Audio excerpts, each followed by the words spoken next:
parole en public.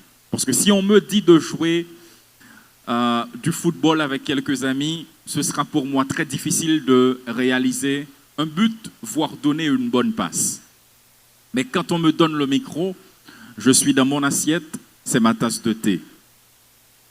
Donc là maintenant, cet après-midi, nous allons parler de comment vaincre la peur et avoir confiance en soi quand on doit prendre la parole en public. Si vous avez des questions, vous les notez.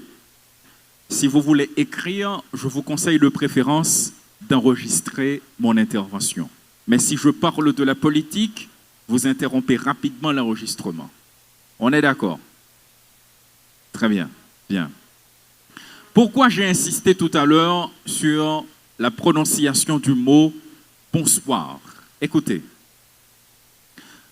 un présentateur, un animateur, dès qu'il a en main un micro, le premier mot qu'il prononce dans ce micro attire l'attention de son public. Quelqu'un peut se retrouver à une distance de l'animateur ou du présentateur, mais la voix, ce qui sort dans la voix, le mot qui sort à travers la voix attire et capte l'attention. Voilà pourquoi dans quelques instants, nous allons voir les effets de la voix en tant qu'animateur. Moi, ma voix n'était pas comme ça. Je l'ai travaillé, j'ai consenti d'énormes sacrifices en évitant de consommer certains trucs, comme par exemple, pas trop de graisse, pas trop de piment, pas trop de farine, un pâté tous les matins ou un plat de spaghettis, il y a des gens qui ne sont pas d'accord avec, mais c'est la vérité. Pas trop d'alcool, ça brûle les cordes vocales. Pas trop de boissons gazeuses. Ou quand on a mon coca, ou boire, ou tellement boire la force, gon côté le rive dans gorge, ou senti toute la ou boule ou obligé de stopper parce que le trop glacé. Là maintenant vous brûlez les cordes vocales et c'est pas bon pour la voix. Si vous voulez avoir une bonne voix, une voix qui attire et qui capte l'attention, il faut consentir des sacrifices, il faut protéger la voix. Mais j'ai oublié de vous demander, vous voulez que je fasse mon intervention en créole ou en français? Les deux, très bien, très bien. On va commencer. Nous allons voir rapidement ce qu'on appelle, dans la prise de parole en public, les défauts de la prononciation. Il y a des gens qui sont amenés à prendre la parole et en étant par devant un public, ces gens ont des difficultés. Le premier défaut, c'est ce qu'on appelle le bégaiement. Le deuxième défaut, c'est ce qu'on appelle le balbutiement. Le troisième défaut, c'est le bredouillement.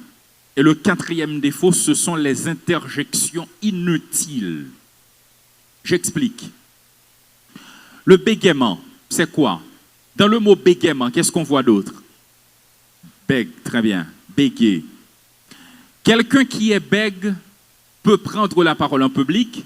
Quelqu'un qui est bègue ne peut pas prendre la parole en public. On a les deux possibilités. J'élabore. Quand on est bègue, on peut prendre la parole en public. La seule chose, il faut préparer son intervention. Parce que c'est quoi la difficulté quand on est bègue? C'est l'improvisation. Quelqu'un qui est bègue ne peut pas improviser. Demandez à quelqu'un qui est bègue de réciter pour vous le Notre Père. Notre Père qui es aux cieux, que ton nom soit sanctifié, que ton règne vienne. Il n'y aura pas d'erreur, il n'y aura pas de marmottage, il n'y aura pas de bafouillage, il n'y aura pas de ce qu'on appelle des secousses convulsives. Quand je dis secousses convulsives, c'est quoi? Je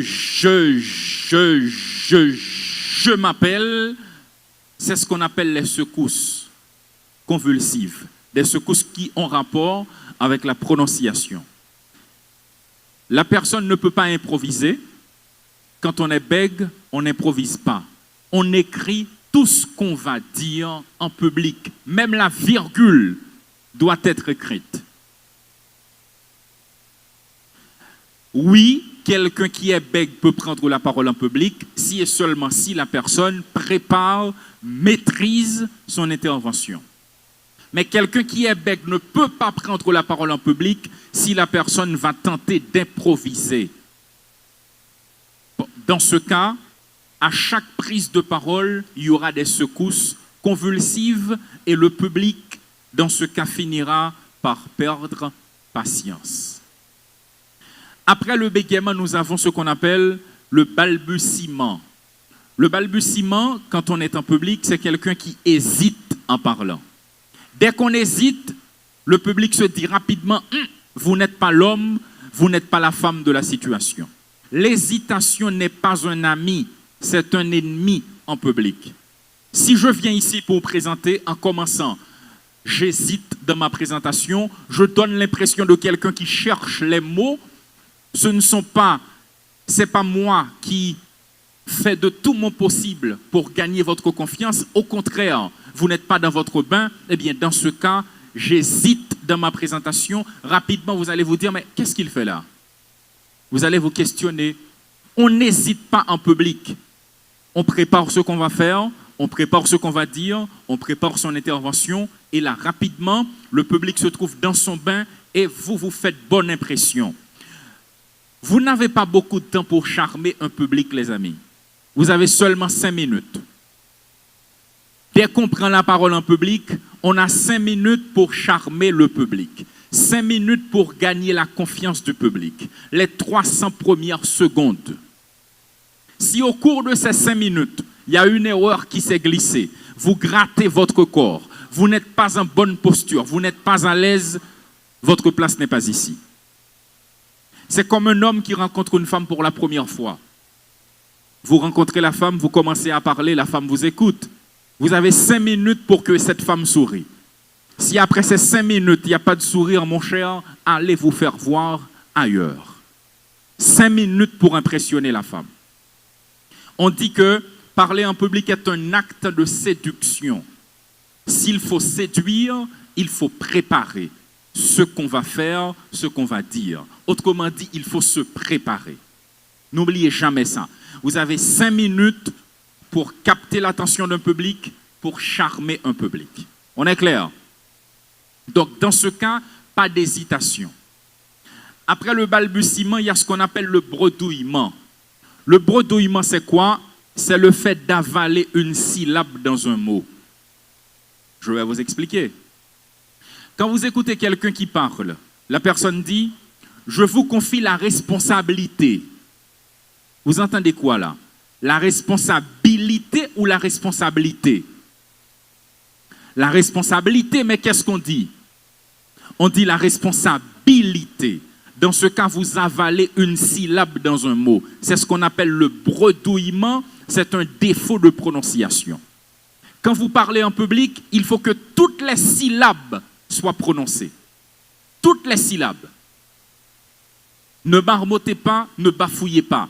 Les mots doivent être clairs et précis. Le public qui vous écoute doit se sentir dans une ambiance où il se dit rapidement, mais ce présentateur, cet animateur, il maîtrise la prononciation et l'articulation. En un mot, il a une bonne diction. C'est clair? Quelqu'un qui étudie la comptabilité, la personne dit « J'étudie la comptabilité ». Vous n'étudiez pas la comptabilité, vous étudiez la comptabilité. On ne dit pas comptabilité, on dit comptabilité. Si vous dites comptabilité, c'est un défaut de prononciation qu'on appelle le bredouillement. C'est clair? Très bien. 4e défaut, on poursuit, c'est ce qu'on appelle les interjections inutiles. Exemple, je vais prendre plusieurs exemples avec vous. Votre nom, mademoiselle? Comment? Donnez-moi un nom beaucoup plus facile. Gentil, voilà, très bien. Gentil. Votre nom, jeune homme? Comment? Woodmael, très bien. Alors, c'est juste un exemple, ne soyez pas dérangés. Gentil se retrouve sur la place Saint-Pierre. Elle est en train de faire une lecture.